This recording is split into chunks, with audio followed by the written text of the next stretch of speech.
शाळेत सोडवलेली मराठीची प्रश्नपत्रिका आज उगाचच खूप वर्षांनी आठवली. शाळा तर कधीचीच संपली आहे, पण परीक्षेची धडधड मात्र तशीच राहिली. शब्दांचे अर्थ लिहा म्हटल्यावर अचूक शब्द आठवायचे, आता अर्थही बदलले आहेत आणि शब्दही अनोळखी झालेत. समानार्थी, विरुद्धार्थी शब्द, गुण हमखास मिळायचे. पण आता समानार्थी भाव विरुद्धार्थी बनलेत आणि अर्थाचे अनर्थ झालेत. गाळलेल्या जागा भरा हा प्रश्न पैकीच्या पैकी गुण देणाराच. प्रश्नपत्रिकेतल्या सगळ्याच गाळलेल्या जागा भरल्या. आयुष्यातल्या काही जागा मात्र आजही रिकाम्याच राहिल्यात.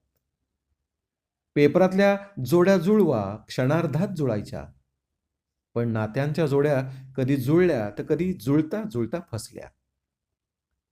एका वाक्यातल्या उत्तरानं 5 मिनिटात 5 गुण मिळवून दिलेत.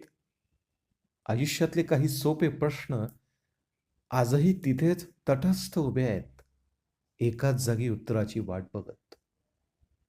संदर्भासहित स्पष्टीकरण लिहिताच 5 पैकी 3.5 गुण मिळायचेच. आता स्पष्टीकरण देता देता जीव जातो.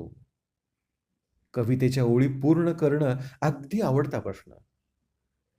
पण आजही शोध सुरू आहे कवितेच्या सुंदर ओळींचा, एका चालीत, एका सुरात गाताना. मिळेल कधीतरी पूर्णत्व आयुष्याला. निबंध लिहा किंवा गोष्ट लिहा, 5पैकी 3 गुण देणारच देणार.